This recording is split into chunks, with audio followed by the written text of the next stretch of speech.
رحم اللہ من قرأ الفاتحہ.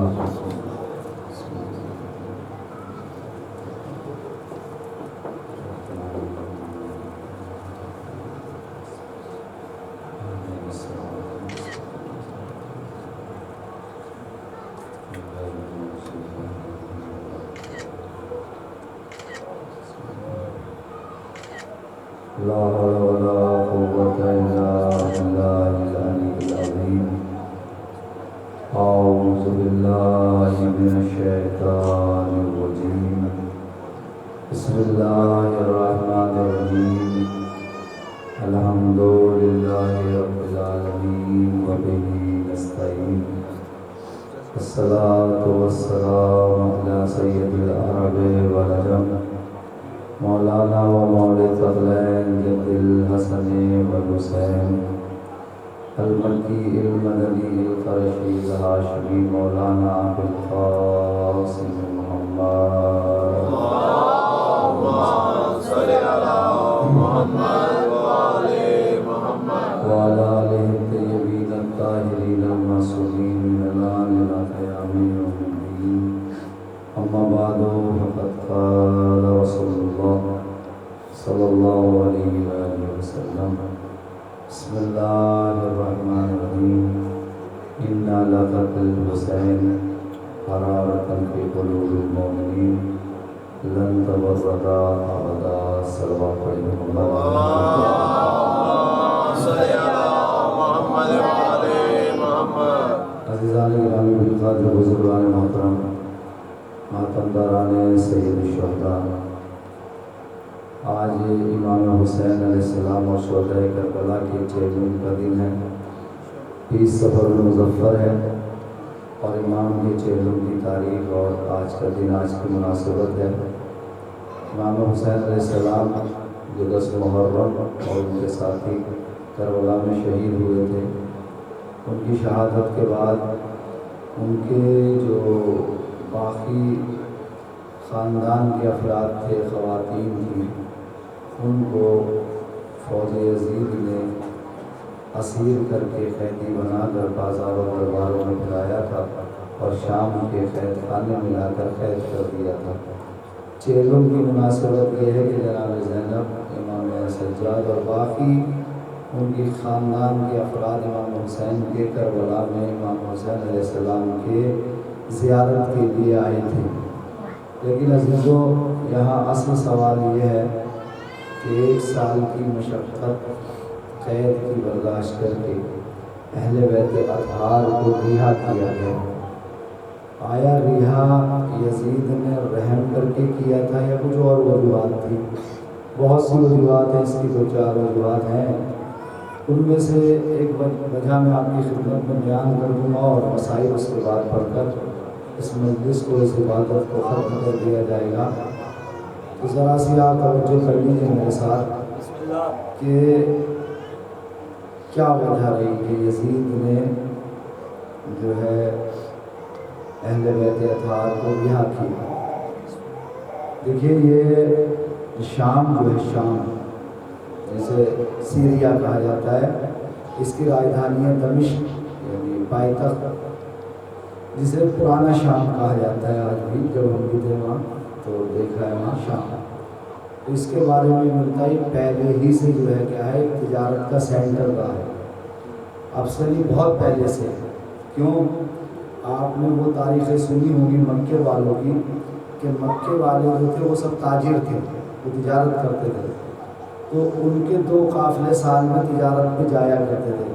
گرمیوں میں شام کی طرف ایک قافلہ جایا کرتا تھا اور سردیوں میں یمن کی طرف ایک تجارت کا قافلہ جایا کرتا تھا. تو شام جو ہے، شام یہ پہلے ہی سے ایک تجارت کا مرکز تھا. رسول اکرم کے عہد سے ہی، بلکہ ان کے آباء و اجداد کے دور سے ہی یہ ایک سینٹر تھا جہاں سے لوگ تجارت کیا کرتے تھے. تو دور دراز سے لوگ جو ہے شام میں آیا کرتے تھے اور آ کر وہاں اپنی تجارت کے مسائل حل کیا کرتے تھے اور وہاں پر رکتے تھے. تو یہ پرانا ایک شہر ہے، پرانا ایک جو ہے کیا ہے بلد ہے، وہاں لوگ آتے تھے، رکتے تھے. تو اہل بیت اطہار کا قافلہ یہ سب مظلوم کہاں خانے شام میں تھے. اور اس وقت بھی جب یہ سب قید خانے شام میں تھے تو لوگ آتے تھے دور دراز سے، وہاں اسٹے کرتے تھے مسافر خانوں میں، ہوٹلوں میں۔ اتنا بڑا وہ کوئی بڑا شہر نہیں تھا، جب ایک اس کی حدود ہے۔ اب بھی جو لوگ سیریا گئے ہیں انہوں نے دیکھا ہوگا کہ اس کی حدود ہیں، پرانی شام کی اپنی دیواریں ہیں، دروازے ہیں، ان کے سب کے اپنے نام ہیں دروازوں کے، تو اس کے اندر آ کر وہ رکتے تھے۔ اب ایک انسان دور دراز سے آیا ہوا ہے، اپنی ہوٹل میں ہے، کام میں ہے، اور سارے دن جو ہے کیا وہ مصروف ہے اپنے کام میں، رات کو اپنی جو ہے جب واپس اپنے مہمان سرا میں یا ہوٹل میں واپس آتا ہے، تو ہر انسان جو سفر میں ہوتا ہے یہ ایک فطری بات ہے، کوئی بھی انسان سفر میں ہو جب وہ آ کے اپنے ٹھکانے پہ آرام کرتا ہے تو اسے اپنے گھر والوں کی تھوڑی بہت یاد ضرور آتی ہے۔ کسی کے بچوں سے بچے یاد آتے ہیں، کسی کے بھائیوں، سب اس کا ایک فطرت ہے کہ جب وہ آ کے آرام سے لیٹتا ہے تو اس کو اپنے گھر والے یاد آتے ہیں، تو یہ فطرت کا تقاضا ہے۔ اب جو لوگ باہر سے آتے تھے ادھر ادھر سے تجارت کرنے کے لیے، تو وہ جب اپنے واپس اپنے مہمان سرا یا ہوٹلوں میں یا جو ہے وہاں جہاں پر بھی وہ رکتے تھے وہاں واپس آ کر جب وہ آرام کرتے تھے اور رات کے اندر جب سناٹا ہو جاتا تھا تو ان کے کانوں میں کسی کے رونے کی آواز آتی تھی۔ کبھی کوئی بچے کے رونے کی آواز آ رہی ہے، کبھی کسی خاتون کے رونے کی آواز آ رہی ہے، کبھی کسی کے رونے کی آواز آ رہی ہے، کبھی آواز آ رہی ہے ہائے میرا بابا، کبھی آواز آ رہی ہے ہائے میرا بھیا، کبھی آواز آ رہی ہے ہائے میرا لال۔ تو آپ یہ بتائیے کہ ایک انسان جو پردیسی ہے، جو غریب الوطن ہے، جب وہ یہ آواز رات کو سنے گا تو فطرت کا تقاضا کیا ہے؟ جب وہ صبح اٹھے گا اور اپنے اس ہوٹل سے یا اس جو ہے جہاں پر اس نے اسٹے کیا ہے وہاں سے جب وہ نکلے گا تو پہلا سوال یہی کرے گا وہ کہ یہ رات میں آوازیں کیسی آ رہی تھی، یہ کون رو رہا تھا، یہ کون گریہ کر رہا تھا۔ جب یہ ساری چیزیں ہوتی تھی تو پھر ان کو جواب دیے جاتے تھے، ہر کوئی اپنے اپنے حساب سے جواب دیتا تھا کہ کوئی کہتا تھا کہ باغی ہیں، کوئی کہتا تھا خارجی ہیں۔ آہستہ آہستہ لوگوں کو یہ پتہ چلنے لگا تھا کہ نہ کوئی باغی ہے نہ کوئی خارجی ہے، بلکہ اولاد رسول ہے جو قید خانے میں مقید ہے اور ان کو یزید نے قید کر رکھا ہے۔ اب جب ایک آنے والا کہیں دور سے کوئی آتا ہے، آنے کے بعد جب وہ اپنے وطن واپس جاتا ہوگا اور لوگ اس سے آ کر ملتے ہوں گے تو وہ کیا بتاتا ہوگا؟ ابھی مان لیجیے ہم اور آپ جاپان سے گئے، ہمارے عزیز و اقربا آ کر ملیں، آپ سے بھی پوچھیں گے، مجھ سے بھی پوچھیں گے، مجھ سے لوگ پوچھتے مولانا کیسا رہا ایام اعظم میں آپ کا سفر، مجالس کیسی ہوئی، کیسا تھے پروگرام؟ آپ جائیں گے، آپ سے آپ کے رشتہ دار پتہ کریں گے مولانا آپ کا بھائی کام کیسا تھا، آپ کی تجارت کیسی تھی۔ یہ ایک طریقہ ہے زندگی کا۔ تو جب یہ آنے والے لوگ اپنے وطنوں میں واپس جاتے تھے تو ان کے وطنوں میں لوگ ان سے سوال کیا کرتے تھے، آپ کا تجارت کا ٹور کیسے رہا، آپ کا یہ بزنس کا پلان کیسے رہا۔ یہ ساری جو ہے گفتگو جب ہوتی تھی تو وہ لوگ پھر بیان کرتے تھے کہ سب تو صحیح تھا، سب کچھ صحیح تھا، لیکن ہم نے ایک چیز عجیب وہاں دیکھی شام کے اندر۔ اب لوگوں کا اشتیاق بڑھتا تھا کہ آخر کیا چیز تھی جو تم نے دیکھی۔ اب وہ بیان کرتے تھے جا جا کر کہ ہم نے یہ دیکھا کہ یزید نے آل رسول کو قید کر رکھا ہے، یزید نے امام حسین کو فرزند نواز رسول کو شہید کر دیا، ان کے بچوں کو، ان کے گھر کی عورتوں کو قید خانے میں رکھا ہے۔ اب اس طرح سے یہ پورے سال جو سلسلہ چلا تو پورے ایک عرب کے خطے میں یہ بات جو ہے کیا ہے مشہور ہو گئی کہ یزید نے ظلم کیا ہے اور اہل بیت اطہار کو قید کر کے رکھا ہے۔ اب یزید کی سمجھ میں یہ آنے لگا کہ اگر اور دن میں نے انہیں قید رکھا تو ہو سکتا ہے میری حکومت میں بغاوت پیدا ہو جائے، لوگ باغی ہو جائیں اور میرے خلاف جو ہے کیا ہے محاذ جو ہے کیا ہے وہ تیار کر لیں۔ اسی سب کے چیزوں کے ہوتے ہوئے یزید نے اپنی مجبوری میں اہل بیت اطہار کو کیا کیا اور رہا کیا ہے۔ اب بہت سے لوگ یہ کہیں کہ یزید کو رحم آ گیا تھا، یزید نے رحم کی وجہ سے لعنت اللہ علیہ نے جو ہے رہا کیا، نہیں، اس نے اپنی حکومت بچانے کے لیے جو ہے اہل بیت اطہار کو جو ہے کیا ہے وہ رہا کیا ہے۔ حتیٰ کہ بہار الانوار میں جو ہے علامہ مجلسی نے بھی ایک روایت لکھی ہے ایک عیسائی کے حوالے سے کہ اس کے پاس نے ایک ہرنی شکار کی تھی. وہ ہرنی جو ہے جب قید خانہ شام کے سامنے سے وہ عیسائی اس ہرنی کو لے کے گزر رہا تھا تو وہ ہرنی وہ اپنی طرف کھینچتا تھا, ہرنی قید خانے کی طرف جو ہے کیا ہے اپنے آپ کو لے جاتی تھی. لیکن وہ عیسائی اس پر قدرت حاصل نہیں کر سکا. وہ قید خانے کے دروازے پر آئی اور یہ جملے بھی لکھے اس نے بزبان فصیح یعنی فصیح عربی میں سلام کیا تھا, السلام علیکہ یا ابن رسول اللہ. اس پر سلام کیا تھا امام زین العابدین پر. اور جب اس نے سلام کیا تو عیسائی دروازے پر آیا تھا. اس نے دیکھا آخر اندر ہے کیا, جیسے یہ جانور جو ہے کیا ہے وہ سلام کر رہے ہیں. اب جیسے وہ دروازے پر پہنچا تو اس نے کیا دیکھا کہ ایک شخص ہے, اس کے سر پہ جلا ہوا عمامہ ہے, ہاتھوں میں ہتھکڑیاں ہیں, پیروں میں بیڑیاں ہیں, گلے میں خاردار طوق ہے, کمر میں لنگر ہے, وہ بیٹھا ہے اور جو ہے ایک نحیف سی جو ہے کیا جوان کی حالت ہے. پھر اس نے سوال کیا عیسائی نے کہ آپ کون ہو, کہاں سے آئے ہو, کیوں قید آپ کو کیا گیا؟ تو امام نے سجاد نے اسے جواب دیا, کیا تم جانتے ہو مسلمانوں کے جو رسول تھے محمد مصطفیٰ انہیں پہچانتے ہو؟ کہا ہاں ہم جانتے ہیں, وہ عیسائی تھا, ہم ان کا نام جانتے ہیں, انہیں پہچانتے ہیں, ان کا ذکر ہے انجیل کے اندر. کہا ہم انہی کی اولاد ہیں, ہم انہی کی اولاد ہیں, ہمارے جد ہیں وہ. تو ایک بتاؤ وہ عیسائی کہتا ہے تو پھر آپ کی کیا خطا ہے, کیا چیز ایسی ہے جس کی وجہ سے, اور یہاں اتنے سارے مسلمان ہیں, کوئی آ کے نہیں پوچھتا کہ آپ کو قید کیوں کیا گیا؟ بولے ہاں یہاں سارے مسلمان ہیں, کوئی آ کے نہیں پوچھتا. تو پھر روایت کے جملے یہ ملتے ہیں کہ یہ عیسائی نکلا قید خانے سے, اس نے پھر وہاں لوگوں کے دروازے بجانے شروع کیے کہ تمہاری غیرتوں کو کیا ہو گیا, تمہارے رسول کا نواسا, تمہارے رسول کا بیٹا اس قید خانے میں قید ہے, اس کے گھر کی محترم خواتین قید ہے اور تم اپنے گھروں میں آرام سے بیٹھے ہو. اب یہ شور پورے شام میں مچنے لگا, حتیٰ کہ بعض جملے یہ ہیں کہ یہ قریب قریب کے جو گاؤں دیہات تھے ان میں گیا اور جانے کے بعد اس نے دروازوں کو بجا بجا کر یہ جو ہے کیا ہے اعلان کیا, تمہاری غیرتیں مر گئی ہیں, تم مردہ ہو گئے ہو. ارے نواسے رسول کو قتل کر دیا گیا, اس کے بیٹے کو اور اس کی عورتوں کو. جب یہ باتیں عام ہونے لگی تو پھر یزید مجبور ہو گیا اس بات پر کہ سید سجاد کو رہا کر دیا جائے, ان بیویوں کو رہا کر دیا جائے. غلام کو قید خانہ شام میں بھیجا, سید سجاد کو طلب کیا. جب سید سجاد کے پاس پیغام پہنچا کہ آپ کو یزید نے بلایا ہے تو جناب زینب سید سجاد کے سامنے آ کر کھڑی ہو گئی اور کہنے لگی کہ میں تنہا اپنے بھتیجے کو دربار میں جانے نہیں دوں گی.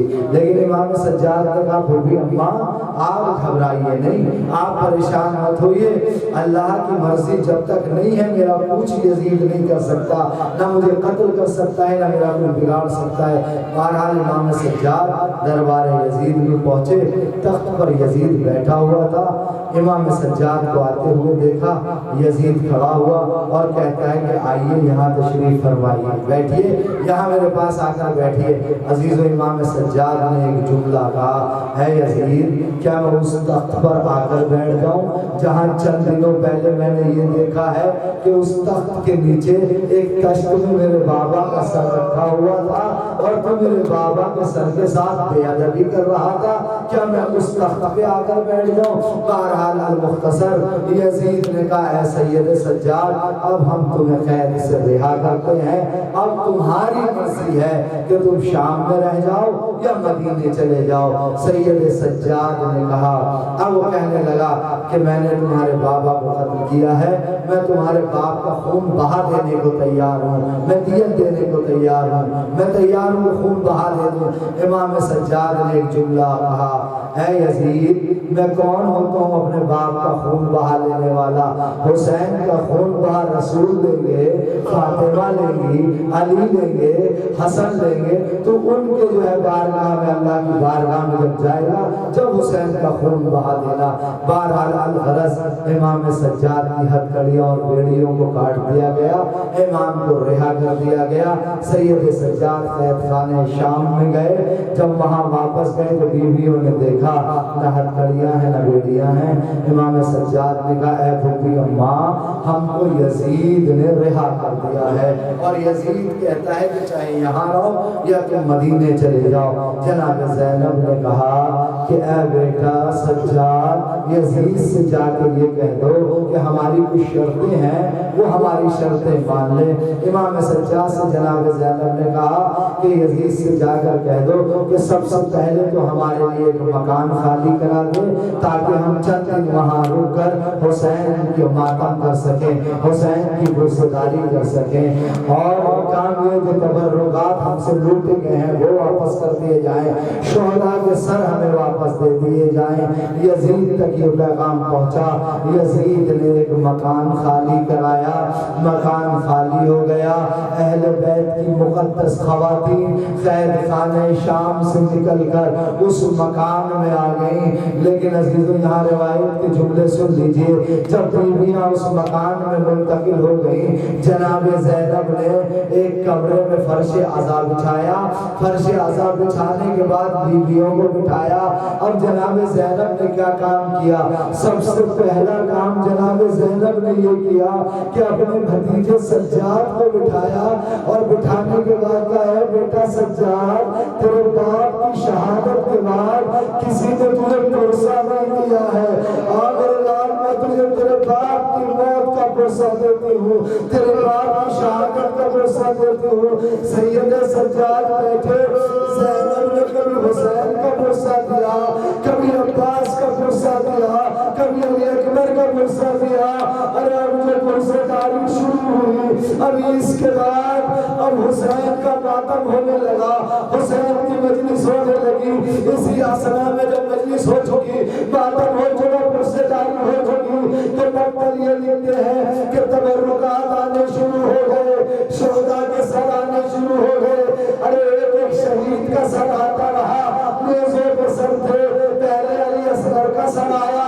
ارے جیسے علی اصغر کا سر آیا ساری بیویاں رباب کو دیکھنے لگی، رباب کھڑی ہوئی، علی اصغر کے سر کو لیا، اپنے سینے سے لگایا، ماتھے کو چوما، اور ایک ہی جملہ کہا اے میرے لال اصغر کیا تیرے جیسے بچے بھی نہر کیے جاتے ہیں؟ ارے اس کے بعد ایک نیزے پہ قاسم کا سر آیا، بیویاں ام فروا کو دیکھنے لگی، ارے ام فروا کھڑی ہوئی، قاسم کا سر کو لیا، مرثیہ پڑھا، ارے اس کے بعد ایک اور سر آیا جو چاند کی طرح سے چمک رہا تھا، ارے وہ علی اکبر کا سر تھا۔ ام لیلہ کو بیویوں نے دیکھا، لیلہ کھڑی ہوئی، اکبر کے سر کو لیا۔ عزیزوں سروں کا سلسلہ ایسے ہی جاری تھا، لیکن روایت اور مختل لگتا ہے کہ اب نیزہ نہیں آیا بلکہ ایک گٹھری آئی، اس کو کھولا گیا، ارے اس میں غازی عباس کا سر رہا، اور بیویوں نے ایک دوسرے کو دیکھا۔ اسی اسنا میں جناب ام کلثوم کھڑی ہوئی اور عباس کے سر کو لے کے اپنے آغوش میں بیٹھ گئی۔ اور عزیزوں اب یہ سروں کا سلسلہ تھا، لیکن کیا دیکھا گیا؟ دو ننھے ننھے سر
اور کہا اے سکینہ میں تجھ سے وعدہ کرتی ہوں میں جلدی ہی شام واپس آؤں گی. قافلہ چلا گیا کربلا میں پہنچا.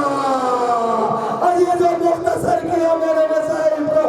ارے زینب کربلا میں پہنچی, سید سجاد کربلا میں پہنچے. ارے مقتل لکھتے ہیں بیویوں نے اپنوں کو قبروں پہ